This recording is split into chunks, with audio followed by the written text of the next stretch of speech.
Part 3, different form of the business organisation.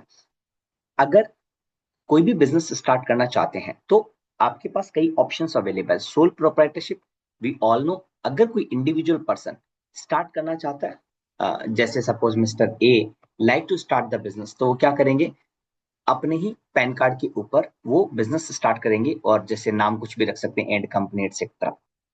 तो इसे sole proprietorship कहते हैं। स्टार्टिंग में हमने ये डिस्कस किया था, जैसे मैं 10,000 रुपीज लगा के अपना बिजनेस स्टार्ट करना चाहता हूं, तो मेरी कैपिटल हो गई 10,000 रुपीज।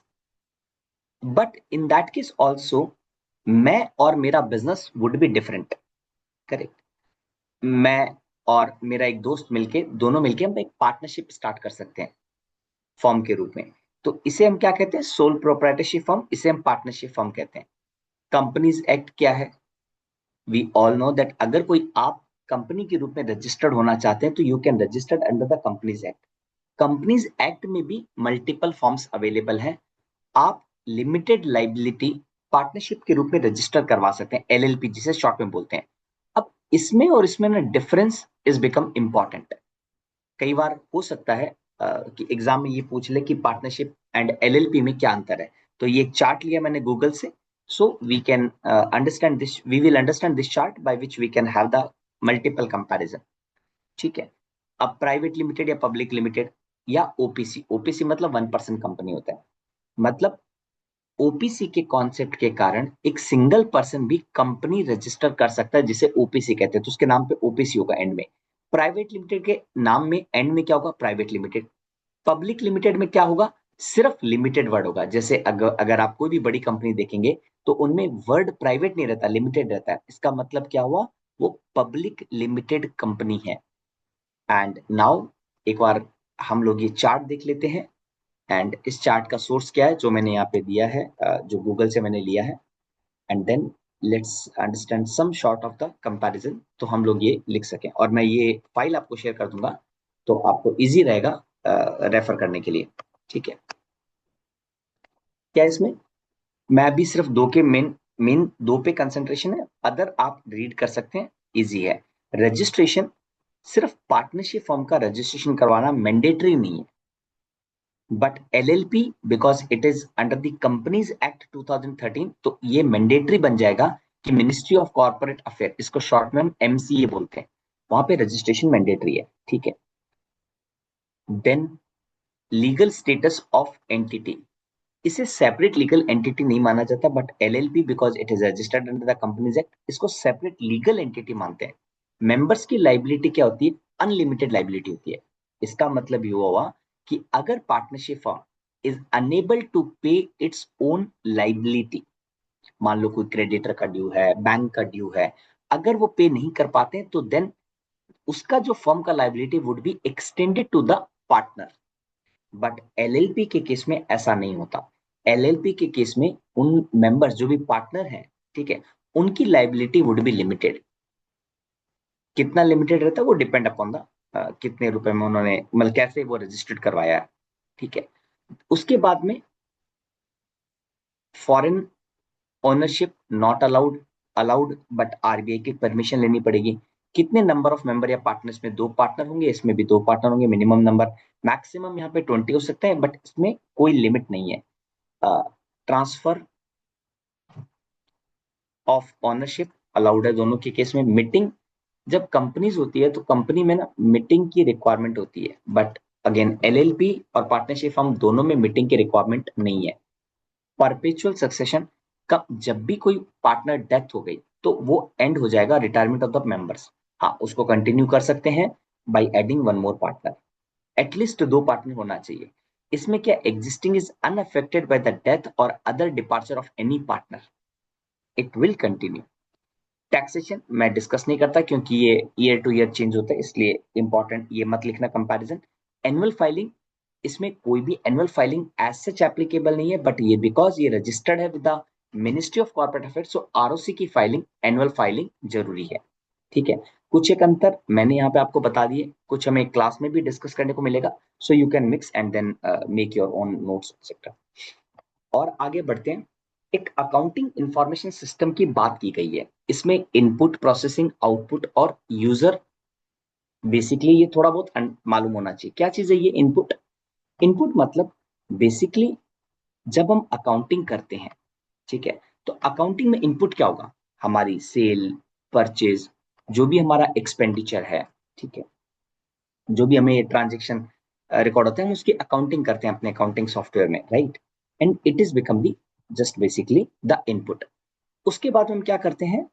Then processing. प्रोसेसिंग मतलब हम अपने अकाउंटिंग के जो रूल्स रेगुलेशन है, जैसे हमने बात की थी अकाउंटिंग स्टैंडर्ड की, आईएफआरएस की, यूएस गैप की, जहां पे भी आप रजिस्टर्ड है उसके अकॉर्डिंग आप क्या करोगे?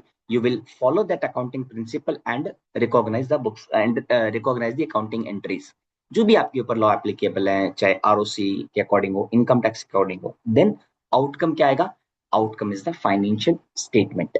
हमने स्टार्टिंग में डिस्कस किया था फाइनेंशियल स्टेटमेंट क्या होता है। Balance sheet, profit and loss account, cash flow statement and retained earning, statement of retained earning, statement of changes in equity. जब आप कोई भी फाइनेंशियल स्टेटमेंट रीड करेंगे तो उसमें नोट्स ऑन अकाउंट्स भी रहते हैं, तो that will also include the outcome. User मतलब क्या है? वो जो आपने फाइनेंशियल स्टेटमेंट बनाया वो कौन यूज करेगा? मेरे स्टेक होल्डर। स्टेक होल्डर कौन होगा? Stakeholder can be the employee, can be the investors, can be the supplier, customer, government, banks, it could be any person, right? So this is the basic concept of accounting information system, ठीक है। अब हम बात करते हैं institute that regulate accounting. अब MCA, ministry of corporate affair, अगर आप कंपनी के रूप में रजिस्टर्ड हैं तो आपके ऊपर गवर्निंग बॉडी, जो हमने लास्ट वीडियो में भी डिस्कस किया था, एमसी होगा। बैंक्स हैं तो आपके ऊपर गवर्निंग बॉडी कौन होगी? आरबीआई के अकॉर्डिंग आपको फॉलो करना पड़ेगा। इंश्योरेंस है तो आपके ऊपर कौन होगा? Insurance regulatory development authority, CAG. आपने देखा होगा या सुना भी होगा कई बार, जो गवर्नमेंट ऑर्गेनाइजेशंस है या जो पीएसयूज हैं, ठीक है, तो उनकी जो ऑडिट होती है वो सीएजी भी करते हैं। In addition to normal audit, तो उनकी ऑडिट सीएजी होती रहती है। उनके सीएजी का ऑब्जर्वेशन आते हैं, controller auditor general of India. उसके बाद इनकम टैक्स गवर्निंग एप्लीकेबल है, जीएसटी भी एप्लीकेबल हो सकता है, सेबी, अगर कोई कंपनी लिस्टेड है तो सेबी के रूल्स एंड रेगुलेशन फॉलो करने होते हैं। नाफरा एक नया कॉन्सेप्ट है, नया रेगुलेटरी बॉडी ऐड हुआ है, financial reporting authority, national financial reporting authority कहते हैं। तो basically it is governing body, so जिसमें ICAI, institute of chartered accountant of India, institute of company secretary of India, cost and work accountant, cost accountant of India, तो ये सभी उनके under में आती है। तो now these are the bodies which are basically I can say governing body for the accounting. अब ये बेसिक अकाउंटिंग प्रिंसिपल, ये लास्ट पॉइंट है, इसमें कई अकाउंटिंग प्रिंसिपल का डिस्कशन होता है एंड मुझे ऐसा लगता है कि अकाउंटिंग प्रिंसिपल बड़े इंपॉर्टेंट है। मैं थोड़े थ्योरी कॉन्सेप्ट आपको एक्सप्लेन करूंगा एंड इन डिटेल गूगल या आप नोट्स के माध्यम से, पीपीटी के माध्यम से आप और अंडरस्टैंडिंग डेवलप कर सकते हैं। एंटिटी कॉन्सेप्ट क्या होता है? एंटिटी का मतलब हुआ कि इवन दो मैं कोई भी फॉर्म स्टार्ट करूं बिजनेस का, it could B proprietorship, it could be partnership, it could be anything, but हमेशा person and organisation is different. मतलब क्या हुआ? अगर मैंने प्रोप्राइटरशिप, सोल प्रोप्राइटरशिप स्टार्ट किया है, बिजनेस स्टार्ट किया, तब भी मेरा इंडिविजुअल और बिजनेस इज सेपरेट। तभी आपको याद होगा हमने कॉन्सेप्ट रीड किया था ड्राइंग, ठीक है, एग्जाम्पल भी किया था कि अगर टूर एंड ट्रैवल की कोई कंपनी है, मैंने एक एग्जाम्पल में कहा था कि अगर वो एलआईसी का पेमेंट करती है ए का, तो it will be considered as drawing, it will not be considered as expenditure. क्यों? क्योंकि वो बिजनेस का एक्सपेंसेस नहीं है, वो पर्सनल है। तो हम उसकी कैपिटल रिड्यूस कर देंगे, but we will not reduce the profit. Money measurement concept क्या होता है? मनी मेजरमेंट कॉन्सेप्ट एक ऐसा कॉन्सेप्ट है जिसमें मॉनेटरी जो ट्रांजेक्शन मनी वैल्यू में कन्वर्ट हो सकते हैं, सिर्फ उसी का ही अकाउंटिंग होता है। नॉन मॉनेटरी, जैसे आपको याद होगा कि मैंने एम्प्लॉय को अपॉइंट करवाया, एम्प्लॉय को अपॉइंट किया, whether appointment of an employee is a money transaction? Answer is no, it is a non financial transaction, तो उसकी अकाउंटिंग नहीं होगी। अकाउंटिंग किसकी होगी? हर वो ट्रांजेक्शन जिसको मैं मनी के रूप में वैल्यू कर सकता हूं, then only it will be recognise. Periodic concept क्या है? जो भी आप अकाउंट्स बनाएंगे, जो भी आप books of accounts, financial statement बनाएंगे, उसकी पीरियोडिसिटी होगी। It could be monthly, it could be quarterly, it could be half yearly और it could be annually. Normally हमारे बुक्स ऑफ अकाउंट्स एनुअली बनते हैं as per income tax, as per companies act, तो वो periodicity concept है। हालांकि हमारा going concern जो कॉन्सेप्ट है वो क्या मानता है, द गोइंग कंसर्न कॉन्सेप्ट जो है वो कहता है कि लाइफ परपेचुअल है। कोई भी बिजनेस जो किया जाता है दैट विल बी ट्रीटेड कि ये लाइफ टाइम कंटिन्यू रहेगा। तो according to that there is no periodicity, but हमें पीरियोडिसिटी बनानी पड़ती है। सिमिलरली कि पीरियोडिसिटी का concept is being used for amortising और depreciating the asset. Let's say कोई fix asset plant and machinery मैंने परचेज किया, और मैंने वो परचेज किया, मुझे उसकी लाइफ डिसाइड करनी है। लेट्स से इसकी लाइफ आती है 5 साल। तो मैंने इस प्लांट एंड मशीनरी का जो प्लांट एंड मशीनरी एक्वायर की वो 1 लाख रुपए में की, तो मैं हर साल 5 साल में अमोर्टाइज करूंगा, 5 साल में डेप्रिशिएट करूंगा, एंड 20,000 रुपए मेरा पर ईयर डेप्रिशिएशन आएगा। ये मैंने एक स्ट्रेट लाइन मेथड बताया। डेप्रिशिएशन में भी कई मेथड होते हैं, WDV आपने नाम सुना होगा, रिटर्न डाउन वैल्यू, ठीक है, SLM, स्ट्रेट लाइन मेथड। तो there are various method, but depreciation है क्या? डेप्रिशिएशन इज नथिंग बट ये बताता है कि ये प्लांट एंड मशीनरी कितने साल में यूज होगी, कितने साल तक यूज होगी, 5 साल। तो ये बेसिकली डिवाइड करता है, पीरियड निकालता है कि 1 साल में उस प्लांट एंड मशीनरी का कितना एक्सपेंडिचर हमें रिकॉग्नाइज करना चाहिए। अक्रूवल कॉन्सेप्ट, अक्रूवल कॉन्सेप्ट क्या होता है कि जो भी एक्सपेंडिचर है या इनकम है, हम उसकी अकाउंटिंग अक्रूवल बेसिस पे करेंगे, ना कि कैश बेसिस पे। जैसे मैंने सेल की, बट वो सेल्स का अमाउंट रियलाइज होगा आफ्टर 3 मंथ, तो मैं 3 महीने के बाद में उसकी अकाउंटिंग एंट्री पास नहीं करूंगा, मैं 3 महीने के बाद में सेल्स को रिकॉग्नाइज नहीं करूंगा। I will recognise once everything is being done. Normally हम कहते हैं कि जैसे सेल्स जब जब मैं रिस्क एंड रिवार्ड ट्रांसफर कर देता हूं, then I can recognise whether I have received the money और नॉट। ठीक है, मैचिंग, सॉरी, अक्रूवल कॉन्सेप्ट, ठीक है। और जैसे मेरी सैलरी ड्यू हुई, let's say my firm is making the payment on 7th of next month, तो मैं क्या करूंगा, मेरी 31 मार्च खत्म हुआ, 31 30 जो भी डेट खत्म हुई मंथ एंड में, आई विल रिकॉग्नाइज, मैं उस एक्सपेंडिचर को बुक्स में एंट्री पास कर लूंगा, but at the same time मैंने उसको पे नहीं किया, इसीलिए मैं उसको लाइबिलिटी के रूप में रिकॉग्नाइज कर लूंगा। आउटस्टैंडिंग एक्सपेंडिचर हमने बात की थी, right, it is an liability.